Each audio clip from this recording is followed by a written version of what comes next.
Hey, welcome everyone. Looks like folks are still signing on, but we've got a big agenda for today, so I think we should probably get started. My name is Sarah Salzer. I'm the Managing Director of the Stanford Center for Carbon Storage, and I'm really pleased with our plan for the next hour and a half. We have two talks that we're actually going to give on CO2 pipelines, one from Stanford and one from Carnegie Mellon University. So I'm going to start by introducing the first talk, and then Valerie Karplus from Carnegie Mellon will introduce the second talk. So the first talk, our speaker is Yannick Schuler, and we were approached about a year and a half ago by Gulf Coast Sequestration, who felt that the time was ripe for a study on CO2 pipeline. And basically, they suggested that the literature needed an independent review of all of the incidents that have occurred on CO2 pipelines. So we put Yannick Schuler to the task, and he spent the last year and a half reviewing data and really assembling a lot of good insight onto CO2 pipelines and their safety record here in the United States. So the plan is for Yannick to give a 25-minute presentation. This will then be followed by 10 minutes of Q&A that can be directed to Yannick.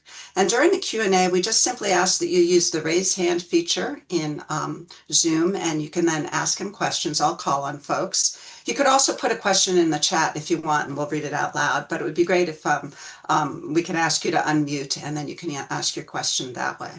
After Yannick is complete and that first 10 minutes in Q&A has completed, then Emily Moore from Carnegie Mellon will proceed with her presentation. So at this point, I would like to introduce Yannick Schuler. All right. Can everyone see my screen now? Yes. Okay, perfect. Thanks, Sarah, for the kind introduction. I think I will kick us off with a presentation on our CO2 pipeline accident study. Before I start, I want to comment on the word accident. So while most people refer a lot of damages or injuries to the word accident, PHMSA actually defines all events related to CO2 pipelines as accidents and events related to natural gas pipeline as incident. So just because I say accident doesn't mean that someone got hurt. All right. First, a little project overview.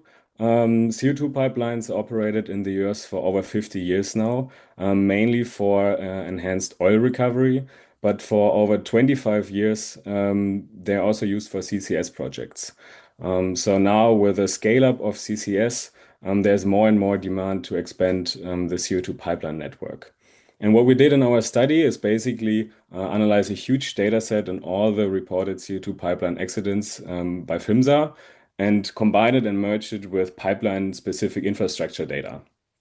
And what we wanted to get out of this is to find all kinds of patterns, detections, and then finally communicate this to the public. Okay, the first and most important question, how safe are CO2 pipelines?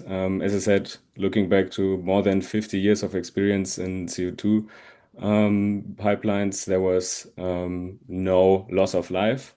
So no one ever died, and I think that's the most important takeaway. However, CO2 exposure can lead to loss of life. So the consequences of CO2 exposure are very well known, and here's a little overview of the concentration rates and what symptoms they may cause. So at the very bottom, the normal outdoor ambient air has a concentration of 400 ppm of CO2. Then the average indoor air is already at 1,000 ppm. These exposures are regulated by OSHA, and they say the average 8-hour exposure is at 5,000 ppm, so 5 times bigger than the average indoor air. Then at around 10,000 ppm, so 1% of CO2 concentration, people might face first symptoms like drowsiness or mild headaches. More severe symptoms may come up at around 30,000 to 50,000 ppm, like problems breathing or increased blood pressure or dizziness. For reference, the air that we breathe out is at 4%. So this is just being exposed doesn't lead to any symptoms. You also have to be exposed over a certain amount of time. And then over 100,000 ppm, so 10% more severe symptoms might show up, like losing consciousness, or you will start to suffocate. Okay, now a little overview of the existing US infrastructure.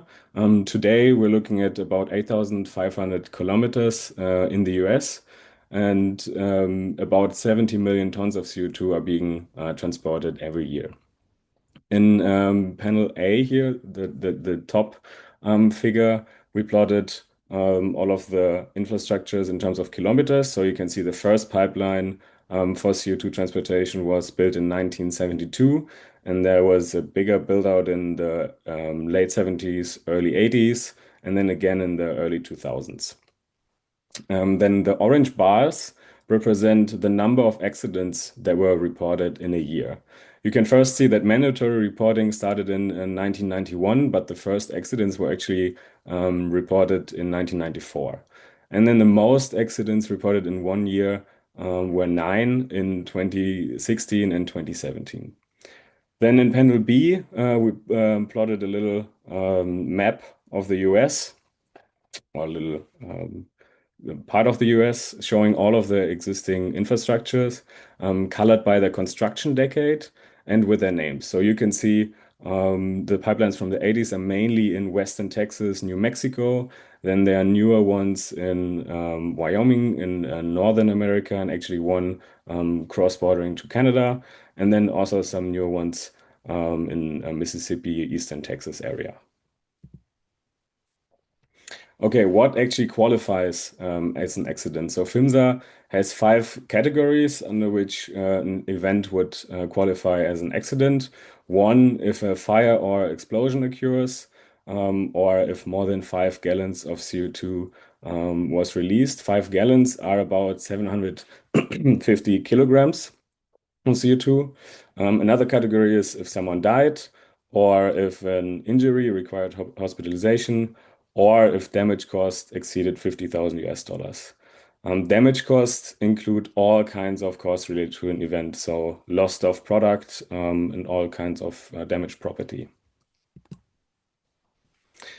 Then to the reported accidents. In total, since 1991, we're looking at 121 reported accidents, and they all resulted in about 19,700 tons of CO2. This is about equivalent to 8 times the water in an Olympic pool. In terms of damage costs, these 121 accidents resulted in almost 6 million US dollars. And for reference, for these 6 million US dollars, you can build 3 miles of a new highway. So it's both not that much. Okay, here now a little map of where the accidents actually happened. So again, the same map, now the infrastructure, the pipelines in the gray line. And on top, we plotted these little circles.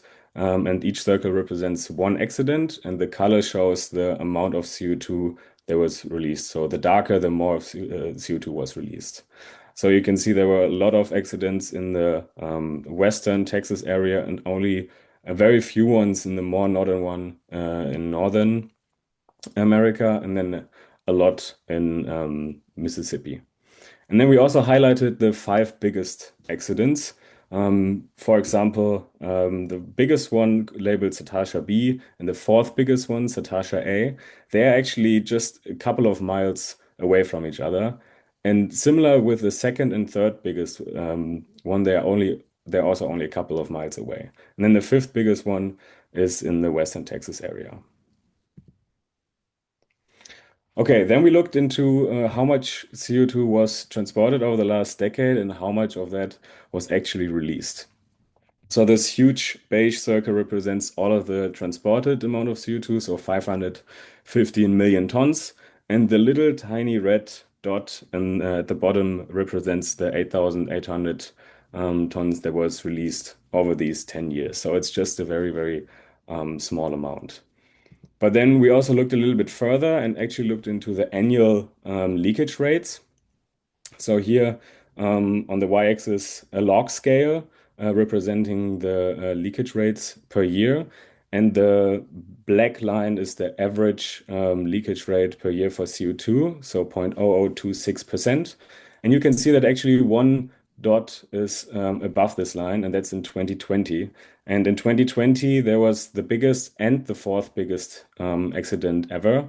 And also, it was COVID, so only half of the CO2 was transported. So less CO2 transported, two large events leading to this higher leakage rate. However, the lowest number in 2016 is just 0.000049%, so very, very low.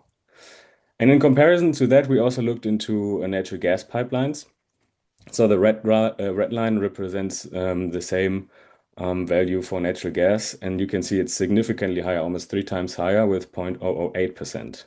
And also in terms of costs, CO2 with $48 per kilometer per year is significantly below natural gas with $69 per kilometer per year. All right, here we looked a little bit more detail into each accident. So each bar here represents one accident plotted by the amount of CO2 released. And we wanted to give you some more context on the amount of CO2 that was released. I first want to talk about this shiny red line in the middle. That is the 750 kilogram. So the threshold under which an event would qualify as an accident.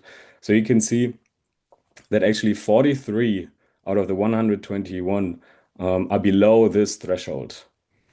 Then we looked into other contexts, like for example, a small town hall meeting with 300 people.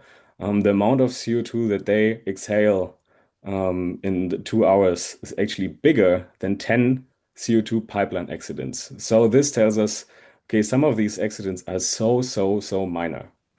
Then an average car that drives 500 miles actually releases more than 32 accidents. And one other context is a Taylor Swift concert. So imagine 80,000 people over the time of 3 hours screaming and celebrating. This is actually a bit bigger than 78 CO2 pipeline accidents.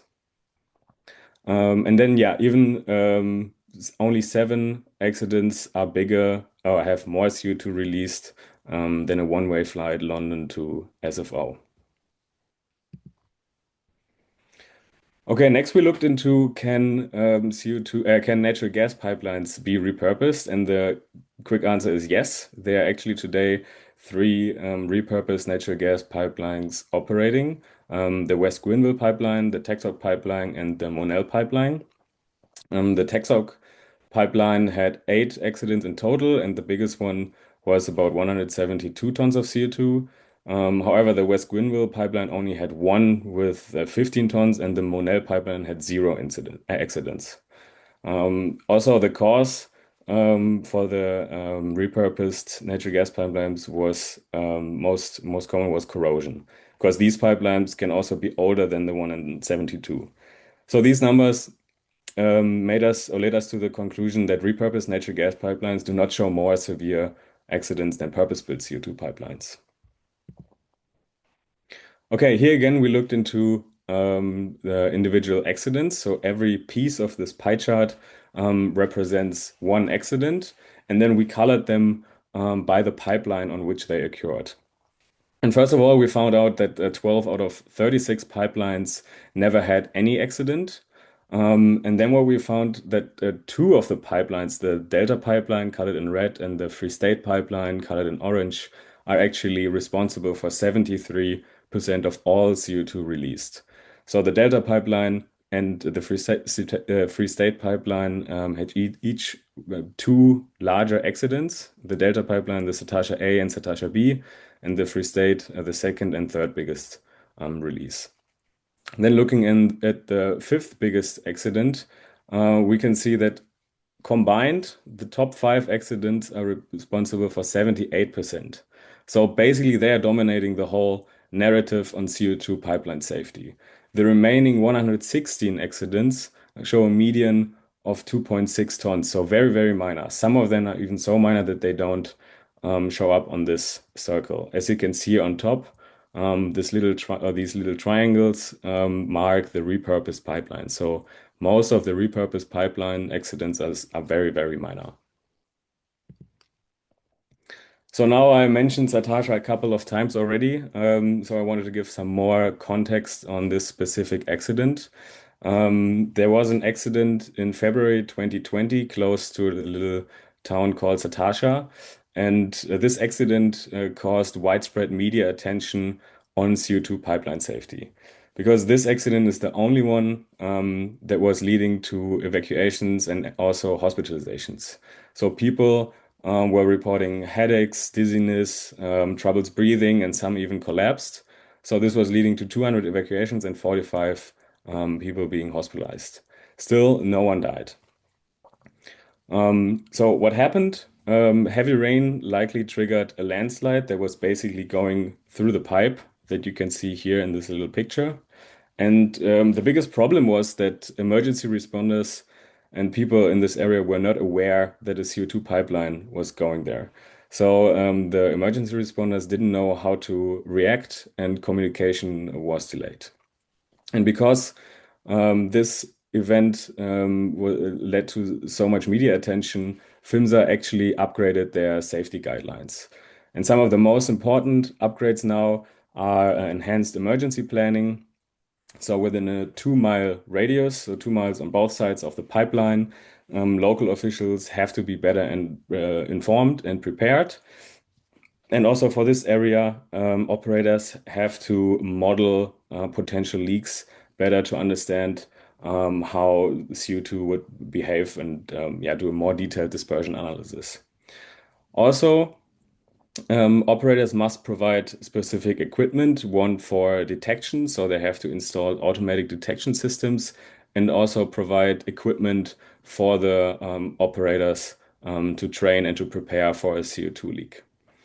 And then in addition, there are new siting guidelines to avoid unstable slopes or bad terrain that could cause the CO2 dispersion into populated centers.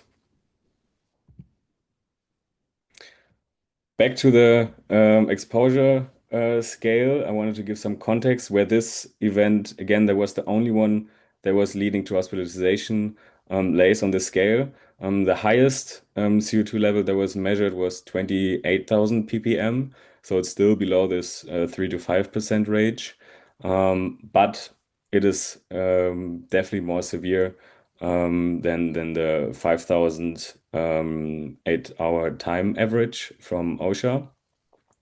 After an hour, however, the highest levels were below. They were at 3,500 ppm.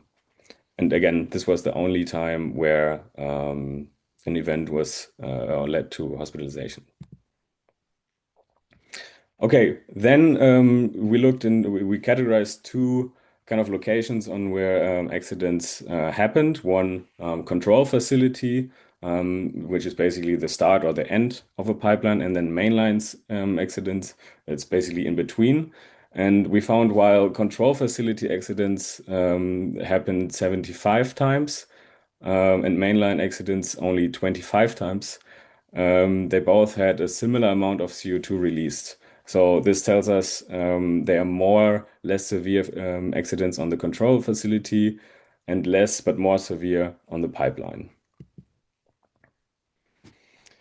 The next, we looked into the age of the pipeline when an accident occurred. So first here, I want to focus on these two lines. The blue line represents the released amount of CO2 in tons per kilometer per year for a pipeline age group. And the red line represents the damage costs in dollars per kilometer per year. And what you can see is this very typical bathtub curve. So this tells us there are more releases and higher costs in the first 10 years of operation, then a decreasing trend, and after 30, 40 years, an increase again with the aging of the infrastructure. We blurred out the Satasha A accident because this was by far the accident with the highest damage cost, and you can see how much this would impact this curve. And it's only one accident. Then in the background, we plotted some bars representing the amount of accidents, and we colored them by the involved items. So what parts were involved in an accident? Here colored by the amount of accident per item. And what you can see, all the warm colors are mainline events. So for example, the orange one, the pipe, or the girth weld, the light beige. And the cold colors are facility related events. So, for example, the lighter blue one, valves, or the purple one, the scraper pig trap. And what you can see is that the valve is basically appearing and also dominating in all of these age groups. And then the pipe appears in the first 10 years and then again after 40 years. Then here is basically the same plot, but we colored the bars based on the proportional CO2 release per age group.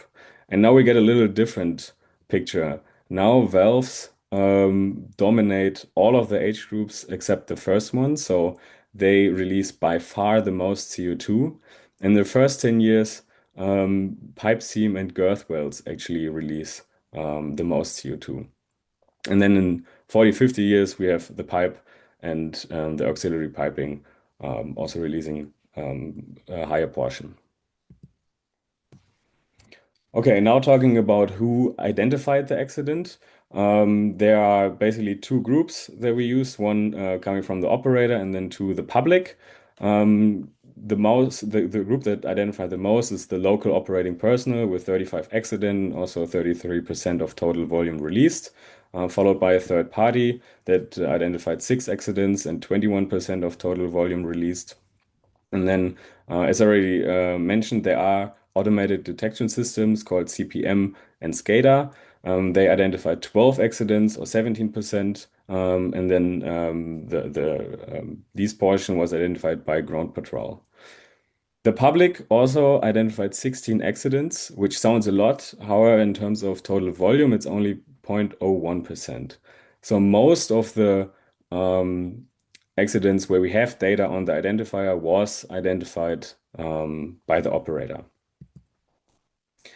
Now here a little bit more detailed plot on the identifier of an accident. Each bar represents again one accident colored by the identifier. And I want to focus on the detection systems now. So as I said, there are two types: SCADA, that's basically monitoring data, and then CPM is made to identify the leak. And these little stars over the bars represent accidents where SCADA was in place, and these little heads represent accidents where CPM was in place. And what we can see, the dark blue bars represent all of the accidents that were actually identified by one of these systems. And what we can see is that while SCADA was in place for 61 accidents, it only detected 12. So less than 20%, which is very low. And a similar trend for CPM that was in place for 12 accidents, but only it detected 3. And after talking to operators, they said that these systems might be made for accidents above a certain threshold. We looked into higher release events, so above 10 tons of CO2, but we didn't see any different insights. So there were still events that were not detected by one of these systems, even when they were in place. Okay, here, kind of a final overall overview. Here we plotted the construction decade, the cause, and the involved item for each accident. So every little flow basically represents one accident. And what you can first see is that pipelines that were being built in the 2000s or early 2000s are responsible for 74% of the total released CO2. Then in terms of causes, equipment failure is the most common cause with 52% of all the accidents and 47% of all CO2 released, followed by material and/or weld failures that are 17% of the accidents and 36% of the total released CO2, but also worth to mention 61% of the total damage costs. Then on the very bottom, you can see corrosion is also a cause, but just a very minor one and mainly for older pipelines. And then, as we already mentioned in the H on the H slide, that in terms of involved items, that the valve heavily dominate, being involved in 46 accidents and also responsible for 45% of all CO2 releases. However, this one the biggest accident definitely dominates this narrative, being responsible for 76% of the valve releases. All right, then a little summary. As I said, I think the most important thing is that no one ever died. There's zero losses of life. Only 0.0017% released over the last decade in total. The five biggest accidents dominate the whole narrative, being responsible for 78% of the CO2 released. Repurposed natural gas pipelines are not more severe than purpose-built CO2 pipelines. Valves are mainly involved in accidents. Then we can see this bathtub curve indicating that releases are larger in the first 10 years, then a decreasing trend and increase again after 30, 40 years. Detection systems seem to fail, and definitely there's a need to upgrade these technologies. Yeah, we recommend improved accident reporting and operator training, what also was an upgrade by PHMSA. And then in terms of construction decade, looks like pipelines that were built in 2000s, in the early 2000s, show significantly more releases, 74% than others. And equipment failure is the most common cause and yeah, responsible for 47% of all CO2 released. Then finally, thank you very much. I would also like to thank GCS and also Sari and Sarah for supervising me. Awesome. Okay, well, thank you so much, Yannick. I'd like to give the audience a few minutes to ask some questions. Down at the bottom of your screen, if you hover where you usually see the chat, you'll probably also see the raise hand thing. Just click on that. And when we see folks with their hands up, what I'll do is I'll just call on them and ask them to unmute. So let's start with George Paredes. George, please unmute and ask your question. There we go. Can you hear me now? Yes. Okay, thanks. It took a second for the unmute window to pop up. But thank you, Sarah, and thank you very much, Yannick, both for your research and the really, I think, illustrated way to package several decades worth of data. Thank you. I hope you'll forgive me for zooming in on Satarsha. I have a couple of questions, and feel free to ditch one or both of them. The first one is it's my understanding that there was a fairly high content of hydrogen sulfide, H2S, involved in the content of that pipeline for the incidents that we talked about. So I was going to ask you about your assessment of the effect that had in the local population and the response. The second question is, we saw a revision in regulations that resulted from that incident. My understanding, and it could be that I haven't spent enough time with the incident, is that even under the old regulations, the accident could have been prevented if two things had happened. One, the operator had tried to comply with the regulations, and two, if the operator had tried to comply with the regulations, and two, if the local regulator had actually implemented those regulations properly. So I was going to ask for your expert opinion on that. Thanks again. Yes, on the first question, I don't know if I understood it correctly, but all the reports or articles that I read on it was that the broader public was more or only concerned on CO2 because it's a CO2 pipeline. I don't know if they are aware of the hydrogen sulfur. But yeah, that was just my feeling that they just suddenly panicked about CO2 pipelines. If you want me to elaborate, I think there were reports in the media about a green haze and smell of rotten eggs, both to me, which at least points to hydrogen sulfide effects, not CO2. Absolutely, George. We fully agree with you, and we were aware of those reports as well. Um, One of the concerns is that the town of Satartia, in that photo that he showed, where you can sort of see the pipeline and the area where the landslide was, the town of Satartia actually is down further in that valley. So the siting of the pipeline and the location of the town was non-optimal because any plume is then going to continue downhill. And that is exactly what happened in this case. So that's one of the sort of outcomes from this analysis has to do with the siting, as you can see in the last safety upgrade suggestion. Mm-hmm.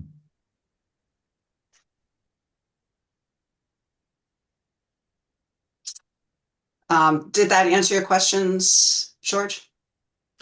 Yeah, the second question was if the regulations, previous regulations, had been implemented properly by both operator and regulator, would the incident have been avoided? You know, did we have a problem of implementation? And you know, as a corollary, if you want, even if we bump up the regulations, does that still prevent an accident, Yeah. or do we need to be looking at better on the ground enforcement? Yes, probably to both. Yeah. Yeah, George, hi, this is Sally. I want to go back to your question about H2S. Have you seen a report? I mean, I know about the green haze and the bad smell. I have not seen a single report that has a number for the H2S composition. If you know, if anybody on this call knows about this, we would really like to get a hold of that. I know of one, Sally. It's probably, I'm guessing, more than a decade old because I'm going from memory. It was a NETL or other national lab analysis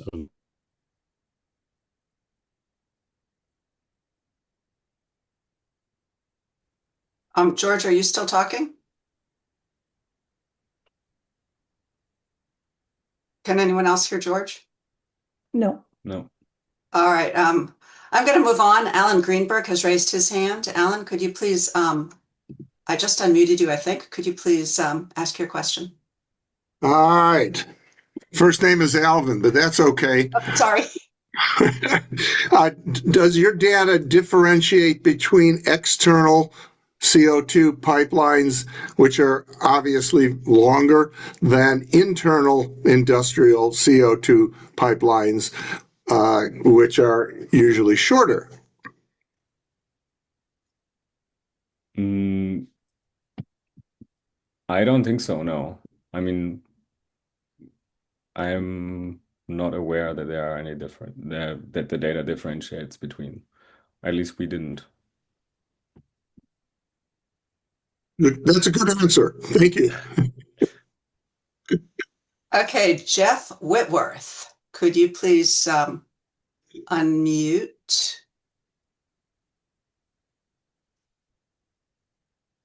Jeff, are you able to Yep, speak? I Great. just was had the delay there. Just regarding the H2S question, there was a report by the folks who were on site at the Sartarsha event, a company by the name of CTEH. It's on the internet.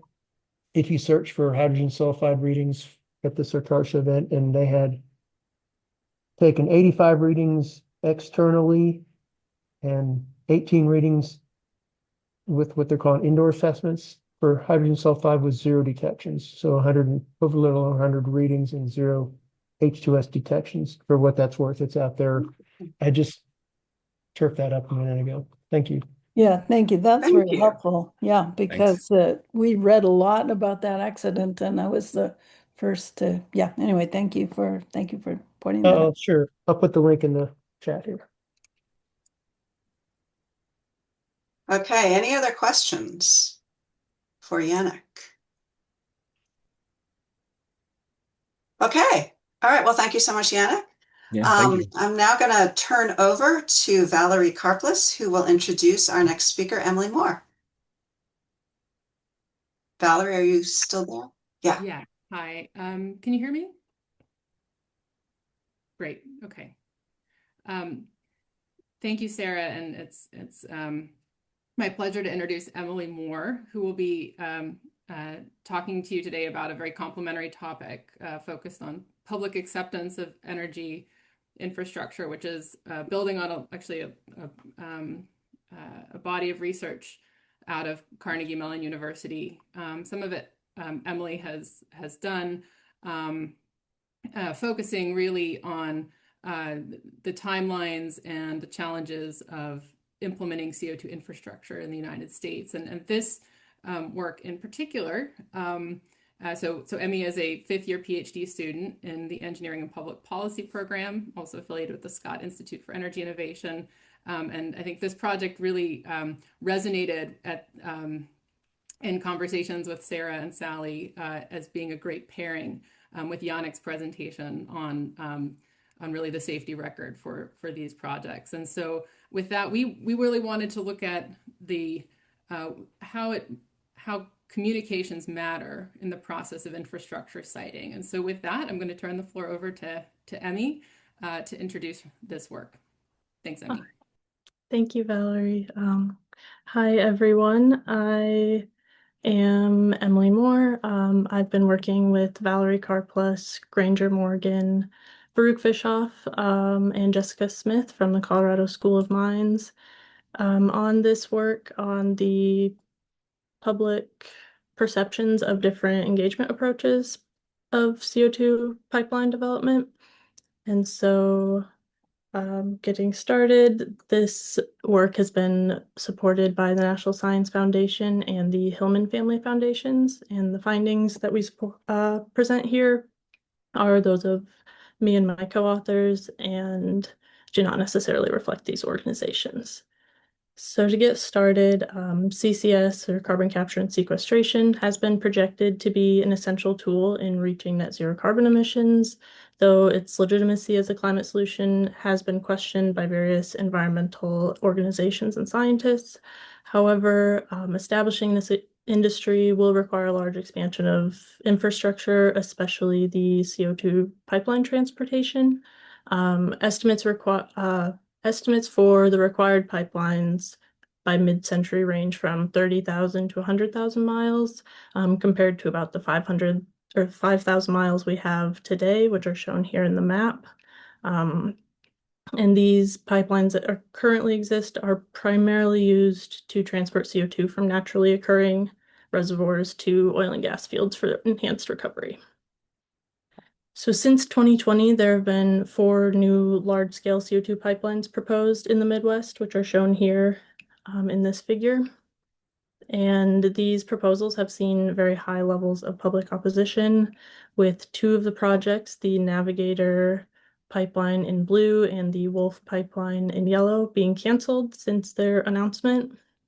And so understanding how people think about these projects is going to be necessary to inform future development practices.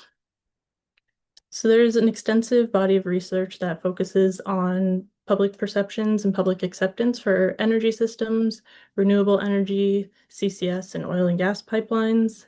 And this body of research tells us that there are many different reasons for these differing opinions. They can vary by a lot of different factors, including country, technology, familiarity, and others. There's also been a lot of research focused on frameworks of procedural and distributive justice, especially in the literature for renewable energy siting. And so specifically, procedural justice is focused on the inclusion, fairness, and transparency of decision-making processes. And distributive justice is focused on the fairness in the distribution of benefits, burdens, and resources. So the prior literature finds that improving the quality of community engagement opportunities has the potential to positively affect project acceptance across different technologies and project types. And how this looks is improved engagement really leads to improved perceptions of fairness and trust, which in turn can improve project support. The effects of improving the distribution of benefits and risks throughout a community on project acceptance is less well-defined.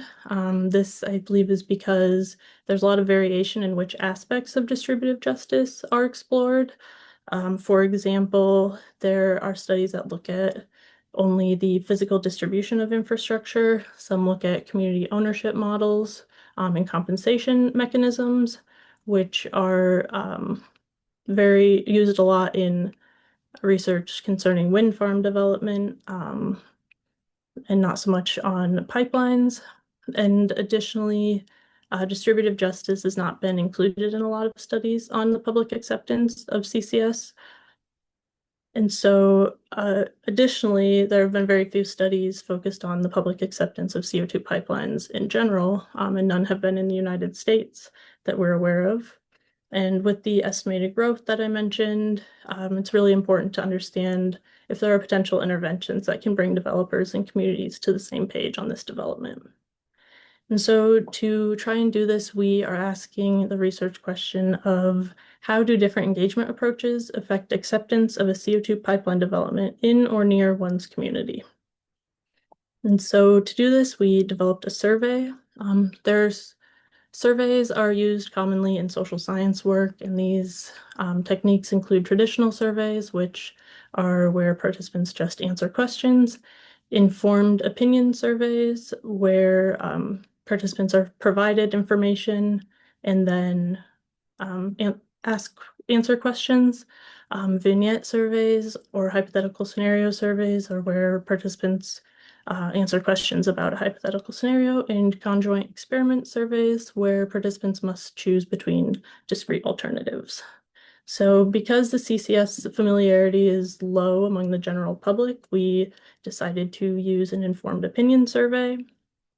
And because we want to understand how people respond to different engagement approaches, we added a vignette element to our survey. And we developed 3 scenarios, each with a different focus, those being baseline, procedural justice, and distributive justice focused. And each participant saw only one of these scenarios. So we received IRB approval to conduct this study. We then built the survey in Qualtrics and distributed it through Prolific. And we selected in Prolific to receive a representative sample based on the US Census data. And our survey included short answer, scale rating, and multiple choice questions, with our scale rating questions being on 5-point Likert scales, with 1 being generally more positive and 5 being generally more negative, like the question shown here. And so at the beginning of the vignette section of the survey, participants read a couple of paragraphs about the project and development process, with each scenario differing in the details and emphasis. And then as part of this vignette, the participants are asked to consider the scenario as if it were occurring in their own community. So the 3 scenarios had different focuses, like I mentioned earlier. The baseline scenario, or scenario A, was really based on the minimum public engagement that is required by law. Scenario B was focused on collaborative development with communities, and scenario C was focused on the distribution of benefits across the community. So in the scenarios, participants heard about the project first in different ways. In scenario A and scenario C, the participants first hear about the project from rural residents who had been approached by the pipeline company, and they later see an announcement in their local newspaper about a public information meeting. And in scenario B, participants first hear about the project directly from the pipeline company when they invite residents to an introductory meeting.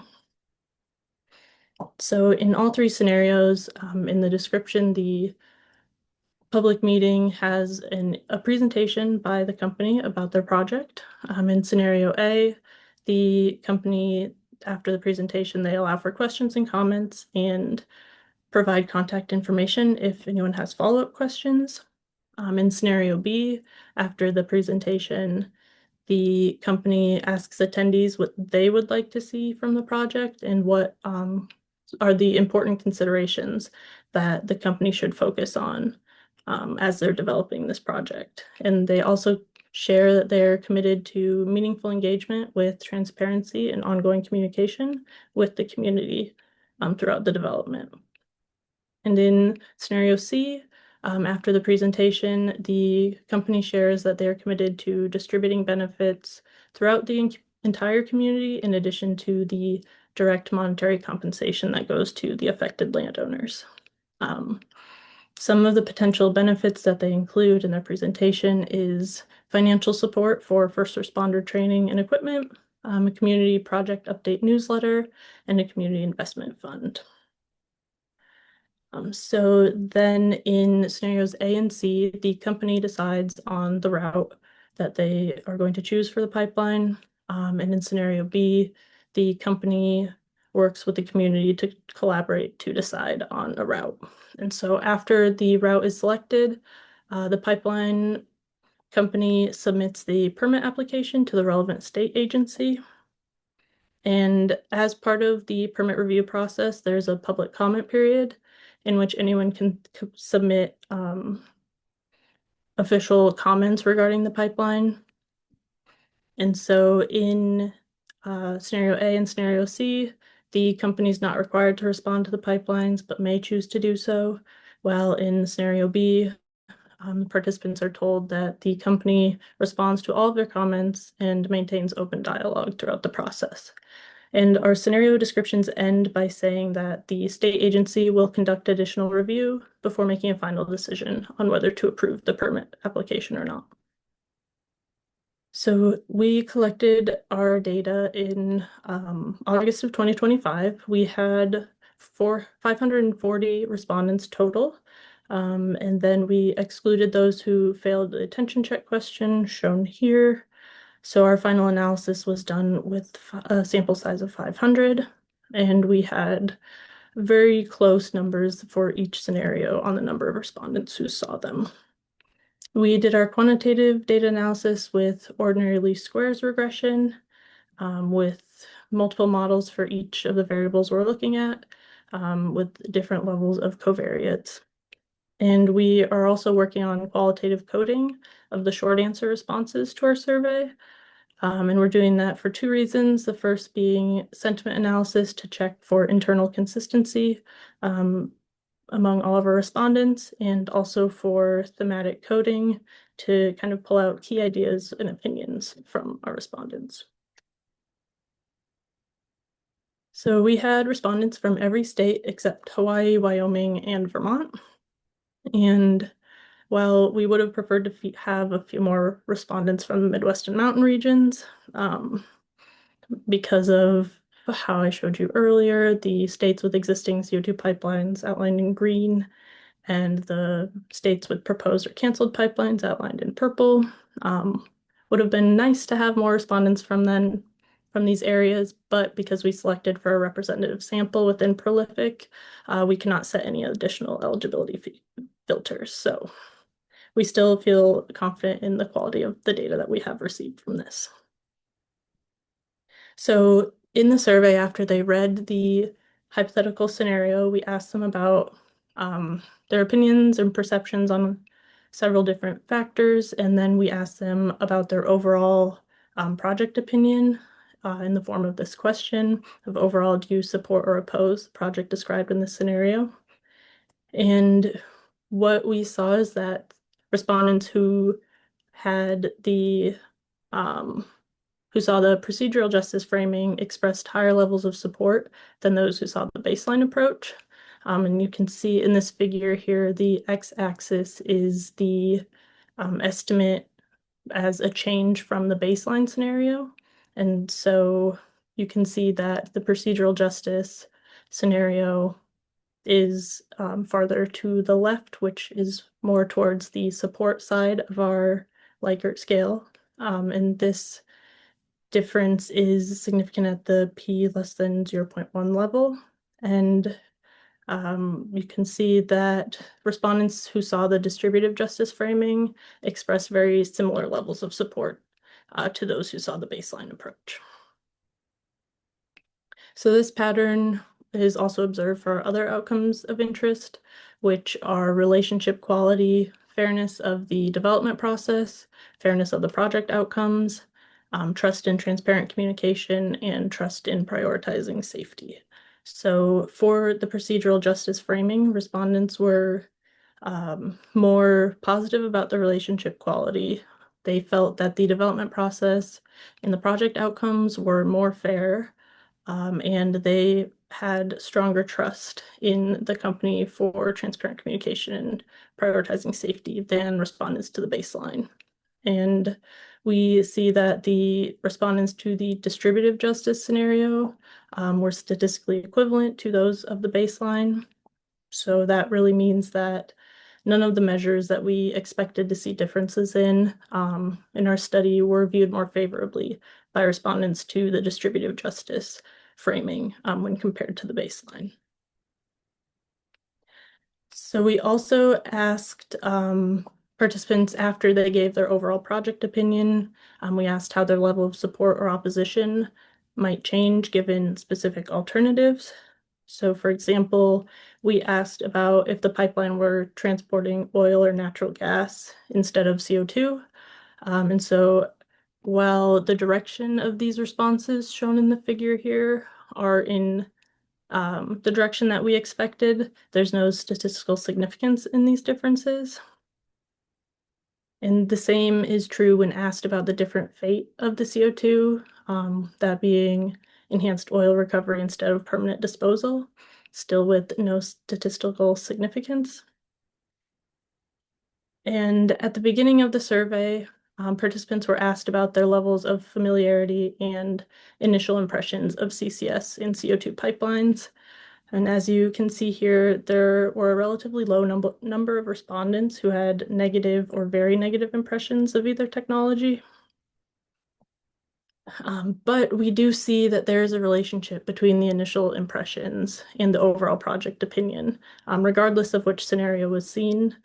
And so this indicates to us that people's initial impressions may be more deep-seated than we had thought, and that means that additional efforts towards transparency and education may be required by developers to kind of overcome the initial opinions. So we've been doing the qualitative coding, and some early observations we've had is that respondents vary in their levels of support for the different aspects of CCS, those being capture, transportation, and sequestration. And it seems that they have some difficulty in separating them. So for example, at the beginning of the survey, we provided them with a very short paragraph about CO2 pipelines specifically. And some of the responses we had were, what are the dangers of storing it underground? I wonder how much CO2 can be stored underground. I'm curious and confused about why it must be disposed of in this way. And I think that the pipelines seem like a good idea, but the disposal issue remains a problem. And so from this, we think that it may be hard to isolate opinions about CO2 pipelines, specifically from the other aspects of CCS, particularly the storage aspect. So that is something we are still trying to tease out from our short answer responses in our analysis. So what we've found so far is that the engagement approach that is focused on procedural justice appears to result in higher trust, a more positive assessment of relationship quality, and higher perceived fairness, and it appears to marginally improve the overall project support. And in the absence of procedural justice, distributive justice does not appear to influence respondents' reactions compared to the baseline process, which includes neither form of justice. And prior work suggests that together, distributive and procedural justice can increase support. And this work contributes to the understanding of how people react to a distributive justice framing that's focused on sharing benefits across a community. And our recommendation to pipeline developers would be that they should really consider increasing focus on early, transparent community engagement practices that include some level of participatory decision-making opportunities. And because CO2 pipeline siting and approval oversight is under state and local jurisdiction, adjustments need to be made to improve the requirements for transparency and communication at these levels of government, as well as potentially some guidance from federal government to the states for them to implement. So Thank you so much for listening, and I look forward to some questions. Thank you very much, Emmy. Any questions for Emily? Please use the raise hand feature or type them into the chat or the Q&A function that I see some folks have used.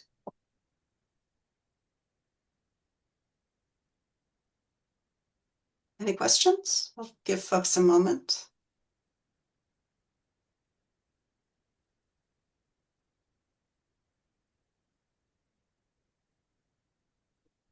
Okay, I see we have a question. Mary Ellen, if you could, looks like you've unmuted. Great. Mary Ellen. Can you hear me? Yes. Okay, great. I was just curious, did you see any geographical differences in the understanding or knowledge around pipelines versus storage versus capture? Anything that lets you know that maybe some parts of the country are more familiar with it or less familiar with it? So I have not dug into our regional specific analysis, but I think that is something that we will be doing going forward, to specifically see if the Midwest or mountain regions have different opinions or familiarities or impressions than the maybe East Coast and West Coast regions.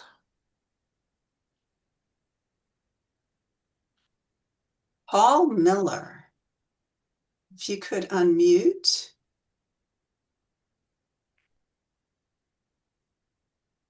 If you're able to. Paul, I think I just unmuted you. Oh, there we go. Unmuted. There seemed to be some support over procedural justice. Could you go back to the slide and go over exactly what the procedural justice steps were in this process?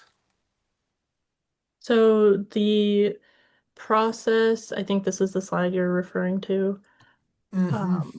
So procedural justice is just having a focus on communication and transparency. And so it's not a specific step in the process, just an emphasis on the commitment to meaningful engagement, transparency, and open dialogue is what we're emphasizing in that scenario.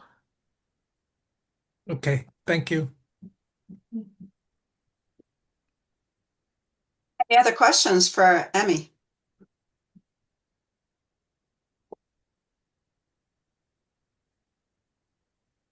Okay, Tom Alexander. I'll just try to find you, Tom. I think I just unmuted you. If you could ask your question.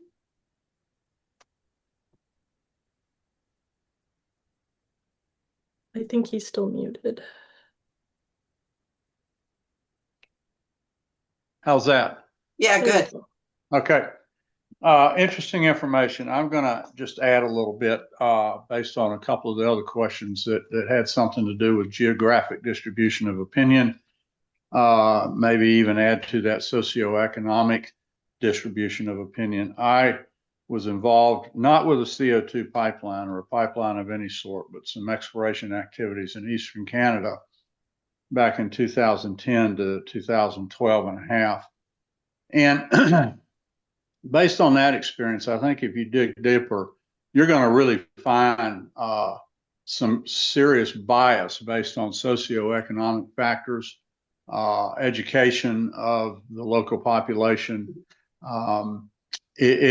Because we did a combination of baseline, distributive, and procedural justice, offered people jobs that didn't have consistent work. I mean, we just tried everything, and in a lot of cases just got blasted by the local population. So I found this interesting, but really I would say to dig deeper into geographic differences and socioeconomic differences and the education level of the public.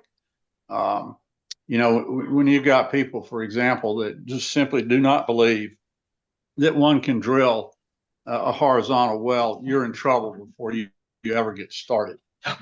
So anyway, that I just wanted to offer that up as some information to pursue, and as you look more closely at how in the world do you educate people about something that is pretty technical, although to us it seems fairly straightforward, and how you approach these different demographics. So anyway, thanks for letting me voice an opinion and some experience of what my company and my team went through. Yeah, I would love to hear more about your experience there too, if that's possible offline.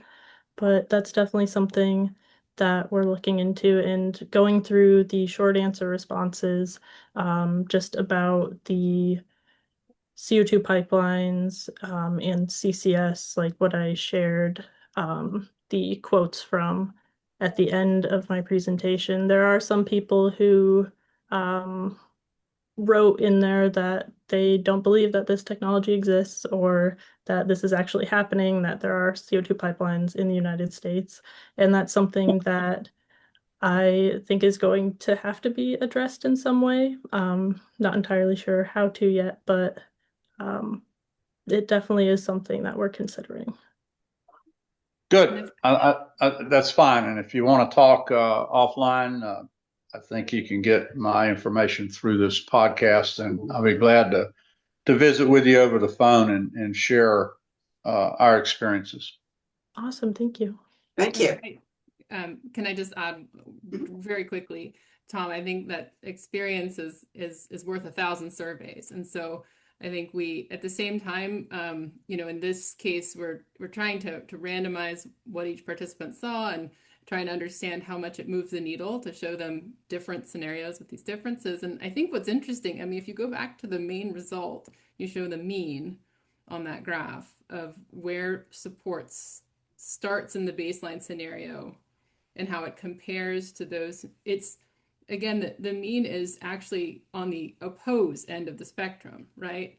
And so when you reduce that opposition a little bit, you're not getting to support. And so that's totally consistent, Tom, with what you saw in the field, that maybe this is moving the needle a little bit at the margin in terms of how people perceive the project. You might win over a few people, but that's not a community. That's not and particularly, I mean, I think you're prompt to look into the demographic and other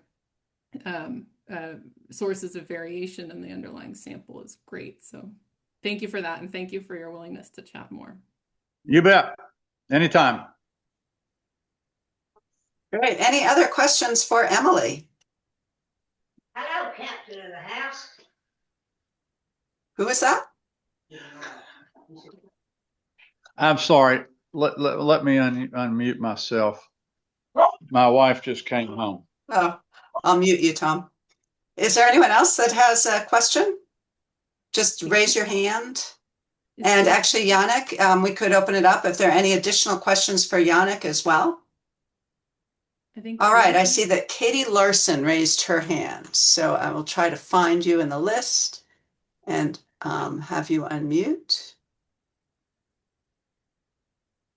Can you hear me? Great. Yeah, Katie, I think you're unmuted. Okay, perfect. So I really appreciated this. And my question is, in comparison to other pipelines, I think you touched on a little bit of how the public perception compares to other pipelines, such as just a natural gas pipeline. Can you elaborate on that more? Are CO2 pipelines seeing more or less opposition? So we asked in these scenarios, after they provided their opinion of the project that we described in our scenario, how that level of support or opposition would change if the pipeline were transporting oil and gas instead of CO2 specifically. And we don't see a statistically significant difference in how people would or would not change their response to that. And so we don't have anything specific other than what people said to us to this question as far as the difference between CO2 pipelines and oil and gas pipelines, specifically in this work. So I can't say exactly what the differences are, but they're potentially viewed similarly. Sally Benson. Hi. Yeah, this is really a question for the whole group. So we would love any suggestions you have about what we might add to this work, or if you have any specific comments on the way the material was presented, that would be extremely helpful. We're getting to the point on the Stanford study where we're wrapping this up and just about to publish this. So anyway, any suggestions we would really appreciate and value. So just send us a note. Thanks. Or bring it up now. The same is true for the CMU study. It's still work in progress. So any feedback is welcome. I would also like to mention that with the Stanford study that Yannick presented, today he presented the technical version of his study. We actually have a version of his presentation that he has created that is more for laymen or something that could be used in a community meeting or some sort of community engagement event. So both of these will be on our website, and I will send out links to both of these presentations along with a link to this videotape once it's all kind of ready. So yeah, stay tuned for that. And then you feel free, if any of you are involved in a community engagement activity, feel free to download the layman's version of that presentation. So with that, I'm not seeing, oh, I see Tom Zuckerman just raised his hand. So Tom, I'll try to find you in the list. I think I just sent you a note to unmute. Perfect. So Tom? Just a couple of suggestions. One, when the study comes out, if it could clarify what the volume requirement is to report an accident, if it's 5 gallons or 750 kilograms, I would appreciate that. And the second thing is, to the extent you can distinguish reporting requirements between what other jurisdictions describe as intra-facility versus inter-facility pipelines, that would be, I think Yannick said there's no difference, but I'd just love to see your report confirm that. Thank you. Yeah. Thank you for that, Tom. Yes, will do. Anything else? Sarah, I have a question for Yannick, if that's okay. Mm-hmm. I'm curious if you just maybe remind us where you are in showing people the public communication material and some of maybe a little bit of the feedback that you've gotten based on sharing that. Because I think there is a kind of nice pairing and thinking about, you know, how companies reach out and what information they provide ahead of project development. So maybe if you have insights or experience in sort of what works or what you hope to learn from the next steps. Yeah, I think most of the feedback that I got is that I have to start in the presentation way before talking about CO2 pipelines and start about talking what is CO2. So people are not aware of what CO2 is, why are we transporting it, and can it be dangerous? But yeah, that was, I think, the main point. Otherwise, we haven't really presented it to the broader public. So unfortunately, I can't say too much about feedback. Yeah.